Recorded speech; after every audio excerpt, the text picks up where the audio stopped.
Primeiros socorros. Primeiros socorros são as primeiras providências tomadas no local do acidente. É o atendimento inicial e temporário, até a chegada de um socorro profissional. Sinalização e avaliação em local de acidentes. Logo que se toma conhecimento de um acidente, deve-se considerar a importância dos primeiros 5 minutos, nos quais a decisão, a presteza e a atuação correta podem ser vitais para a vítima e até evitar consequências graves. Cuide antes de sua segurança. Estacione seu veículo em local seguro, tomando cuidado para não bloquear a passagem da polícia, de resgates ou ficar retido no local. O sinal de alerta deverá ser imediatamente acionado. Permita descer do seu veículo somente pessoas que realmente possam ajudar, para evitar riscos desnecessários ou um possível acidente. Sinalize conforme a velocidade máxima permitida no local. Exemplo, 40 km por hora, 40 passos largos ou 40 metros. 60 km por hora, 60 passos largos ou 60 metros. Existem casos em que as distâncias deverão ser dobradas, como à noite, com chuva, neblina e fumaça. Avaliar o local do acidente. Não tome nenhuma atitude antes de examinar e observar o acidente. Quanto mais se informar, melhor decisão poderá tomar, além de poder prestar melhores esclarecimentos a médicos, policiais, entre outros. Em caso de escuro, não use fósforos, isqueiros ou qualquer tipo de chama exposta. No local, poderá haver vazamento de gases, combustível, fios elétricos que poderão provocar incêndios. Use lanternas portáteis, farol do seu carro ou outro meio para clarear o local. Solicite auxílio ligando para Serviço de Atendimento Móvel de Urgência, SAMU 192, em caso de acidente com vítima. Corpo de Bombeiros, COBOM 193, em caso de acidente com vítimas presas em ferragens.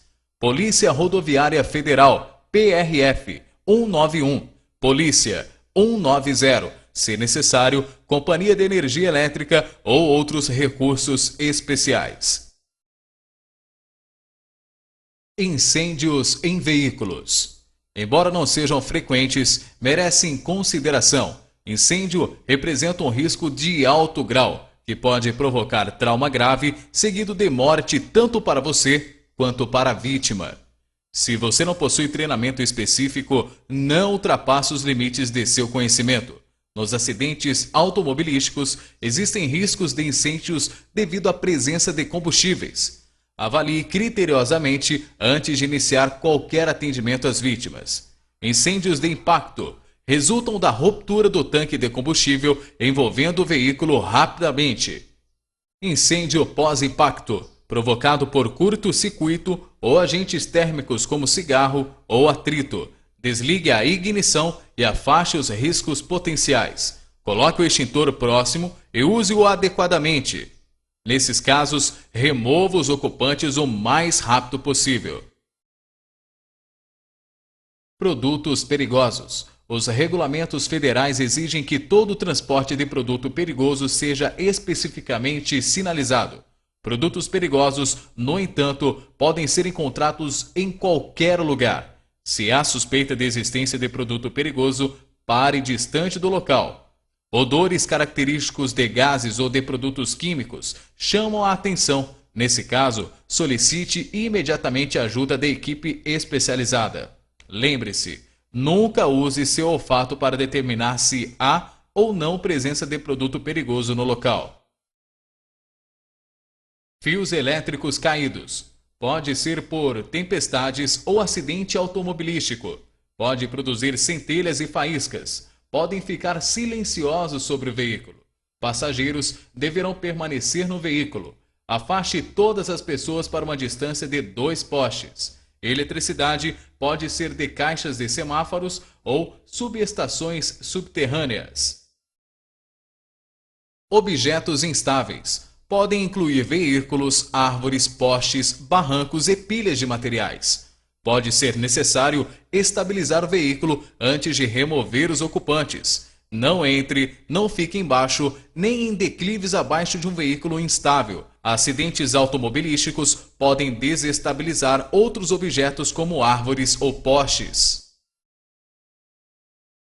Veículos instáveis. Sobre 4 rodas. Podem ser estabilizados calçando as rodas dianteiras e ou traseiras com calotas ou pedaços de madeira, ou esvaziando os pneus, cortando-os ou removendo o pino das válvulas. Se não houver blocos de madeira ou calotas disponíveis, improvise com objetos que possam ser obtidos no local. Capotado ou delado. Considere como instável e fora do escopo das suas atribuições. Se for necessário reverter uma condição que ameace a vida, não suba no veículo. Entre pela janela traseira e fique próximo do solo. Veículo capotado pode ser considerado relativamente estável. Lembre-se, todo veículo deve ser considerado instável até que seja garantida a estabilização, mesmo manual. Somente tente remover vítimas após a garantia de estabilização do veículo. Esvazie os pneus. Coloque calço sob as rodas para estabilizar o veículo. Objetos cortantes. Pode se apresentar sob a forma de vidros quebrados, agulhas desencapadas utilizadas por usuários de drogas. Procure ficar atento para a possibilidade de se ferir ou de provocar agravamento de lesões na vítima. Quando houver objetos cortantes, você deverá utilizar luvas resistentes. Doenças infectocontagiosas. As doenças infectocontagiosas são uma realidade. Evite qualquer contato com sangue ou secreções das vítimas nos acidentes.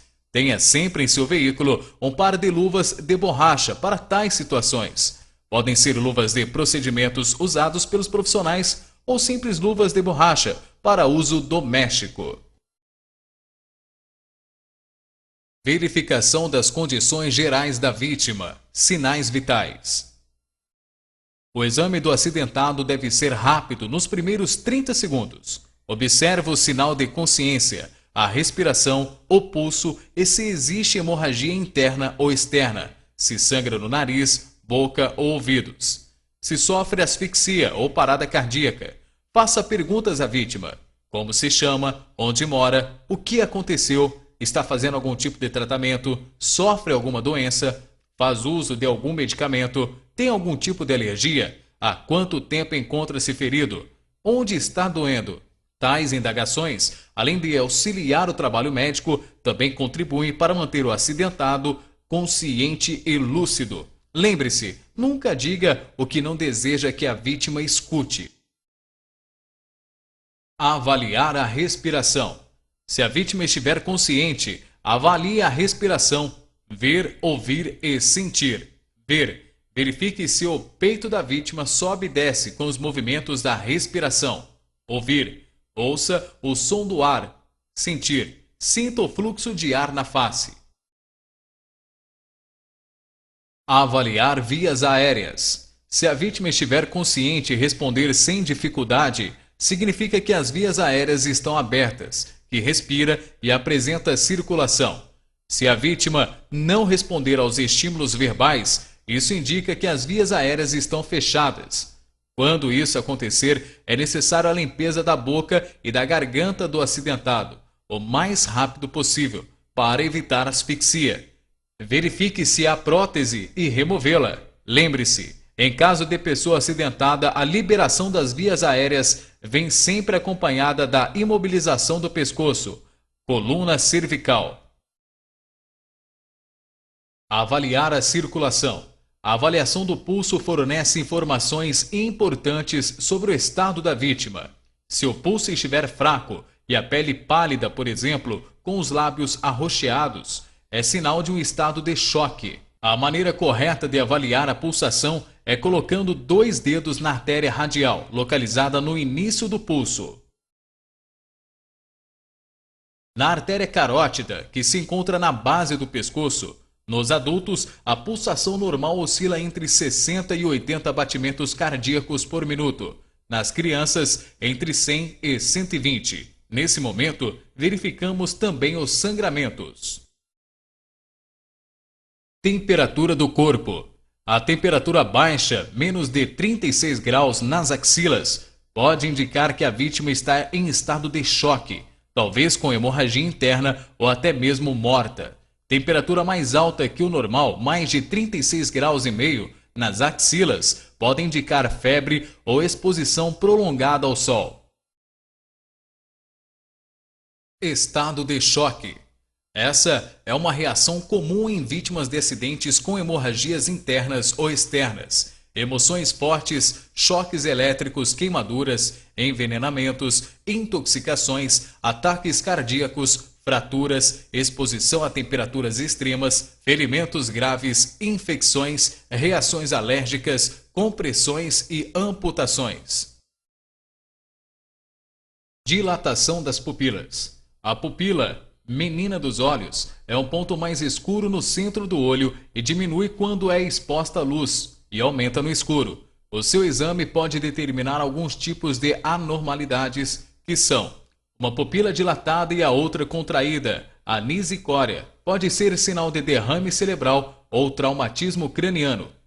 Pupilas contraídas, miose, pode indicar intoxicações ou traumatismo craniano. Pupilas dilatadas, midríase, sem reação à luz, pode ser sinal de parada cardíaca, intoxicação por barbitúrico, medicamento de ação hipnótica e sedativa, ou morte. As pupilas devem ter o mesmo diâmetro em ambos os olhos, normal e zicória. Cor e umidade da pele. A pele arroxeada, cianose, pode indicar a exposição ao frio, estado de choque, parada cardiorrespiratória ou morte. A palidez cutânea pode indicar hemorragia, exposição ao frio, parada cardiorrespiratória. A pele avermelhada é caso de febre, calor ambiente ou ingestão de bebida alcoólica. Parada respiratória. Uma pessoa cuja respiração parou morrerá, caso a mesma não seja restabelecida em 3 a 5 minutos. A parada respiratória pode ser definida como uma supressão súbita dos movimentos respiratórios, podendo ser ou não acompanhada de parada cardíaca. Seus sintomas são inconsciência, apneia, o peito não se mexe, ausência momentânea de respiração e ausência de pulso. Os lábios, língua e unhas geralmente ficam azulados, cianose. A ação deve ser imediata através de respiração artificial, método boca a boca, utilizando máscara de proteção. Para executá-la, devemos primeiro afrouxar as roupas da vítima, principalmente em volta no pescoço, no peito e na cintura, e verificar se as vias aéreas estão desobstruídas. Sopre com força até perceber que os pulmões da pessoa se expandem e o tórax se eleva. Retire a boca e deixe-a respirar enquanto você inspira novamente. Repita essa operação num ritmo de 12 a 15 vezes por minuto. Em bebês de 0 a 1 ano, a respiração deve abranger a boca e o nariz ao mesmo tempo. Se a vítima não corresponder, verifique se não se trata de parada cardíaca e inicie imediatamente a manobra de ressuscitação cardiopulmonar, RCP, ou massagem cardíaca. Como proceder nas manobras de RCP? A intervenção deve ser feita por pessoas que reúnam condições de realizá-la. A RCP somente deve ser aplicada em vítima inconsciente, que não respira e não apresenta outros sinais de circulação. Compressões torácicas. Posicione ambas as mãos superpostas sobre a linha média do osso externo, 2 dedos acima do processo chifoide sobre a linha imaginária que une os 2 mamilos. Inicie a manobra com 2 insuflações, execute 30 massagens cardíacas, em seguida sopre 2 vezes dentro da boca da vítima. Quando esse socorro for feito por 2 pessoas, uma pode massagear e a outra soprar. Para evitar o cansaço, deve ordenar os movimentos sempre no ritmo de 100 massagens por minuto. As compressões devem afundar o tórax do adulto cerca de 3 a 5 centímetros. Continue aplicando os ciclos da RCP por 1 minuto. Pare após 4 ciclos para avaliar se há sinais de circulação.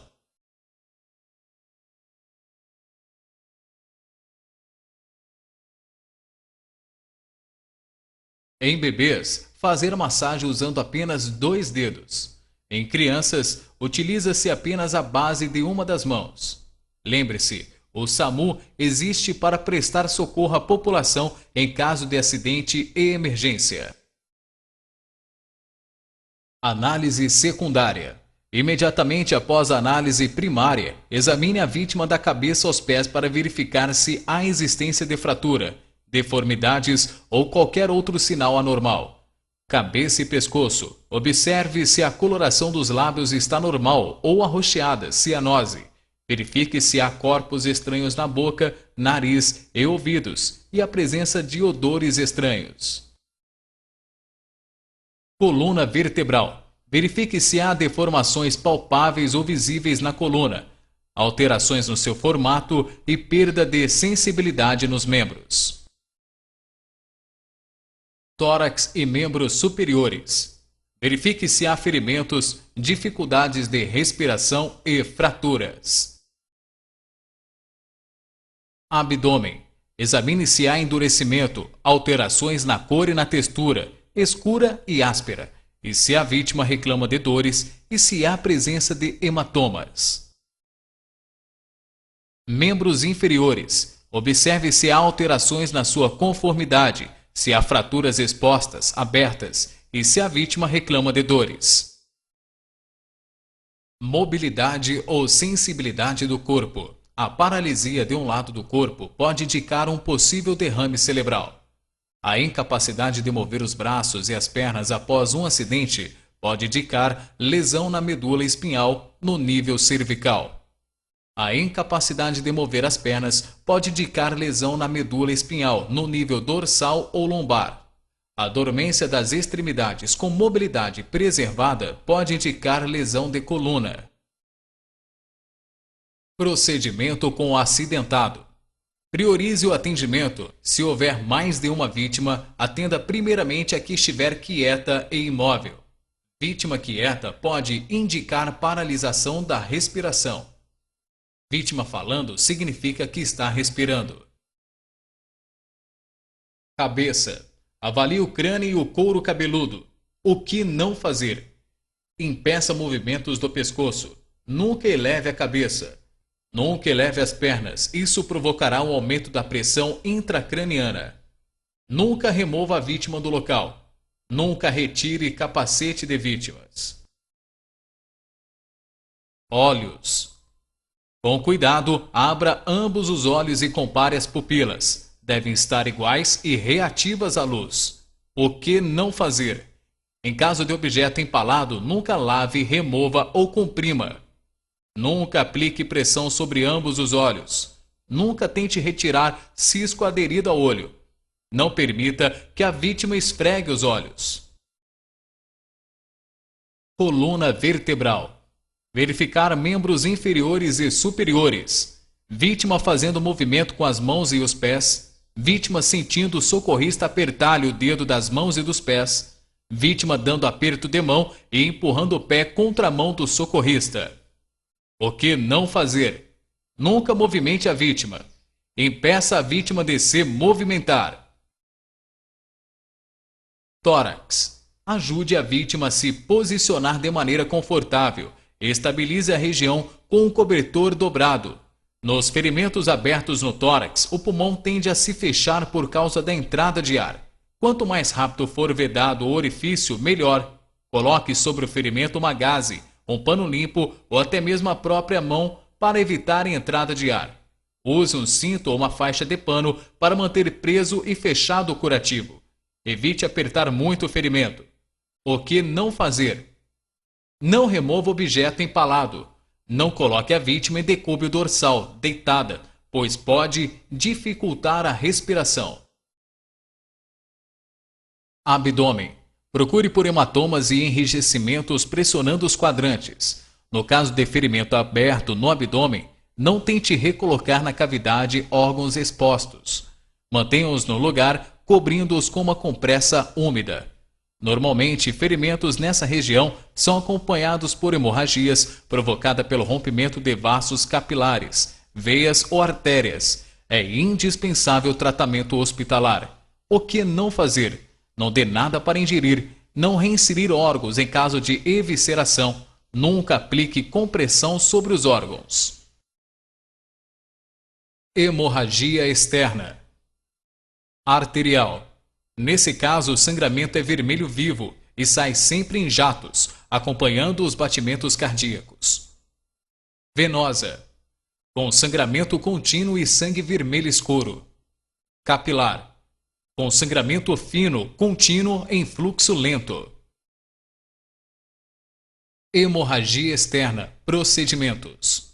Use uma compressa limpa e seca de gaze, pano ou mesmo um lenço sobre o ferimento.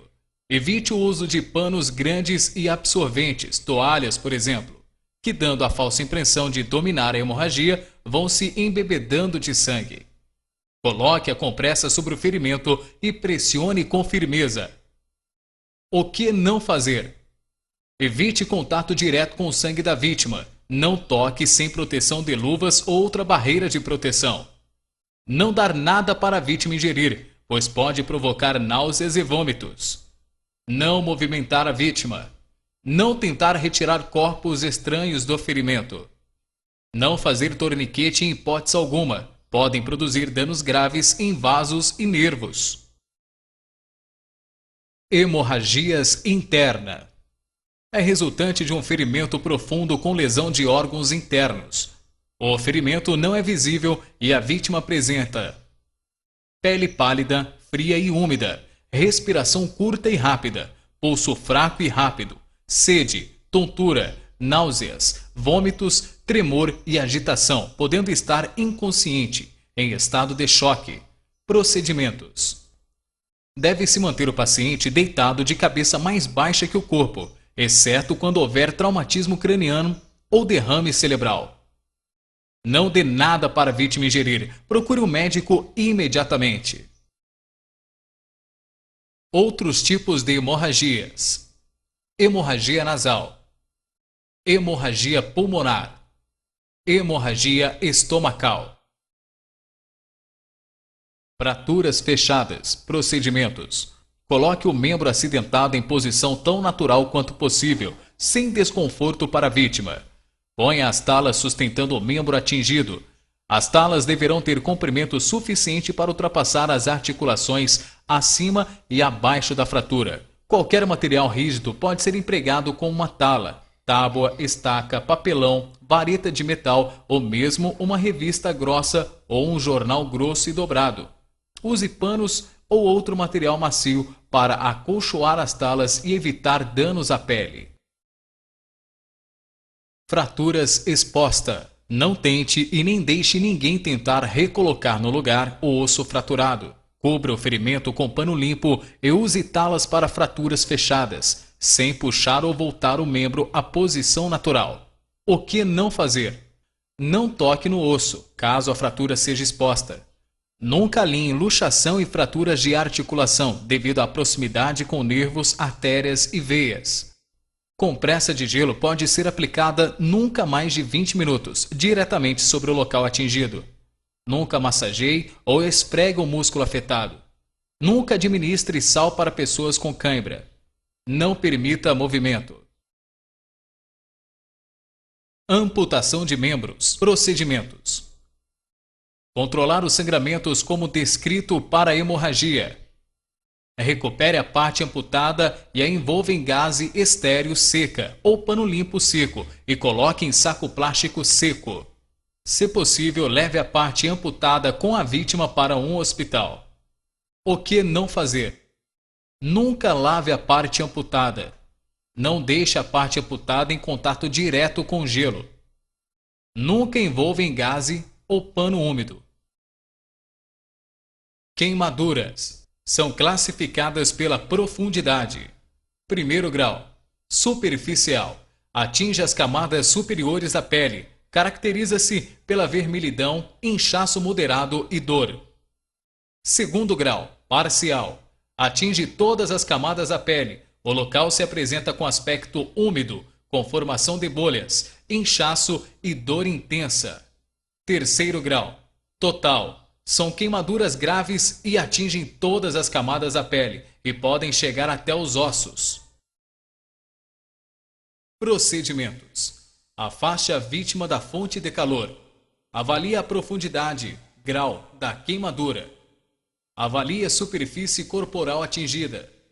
Esfrie a área com água corrente pelo menos 20 minutos.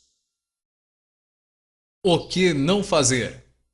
Nunca remova roupas que estejam aderidas à pele. Nunca esqueça de remover joias e adereços.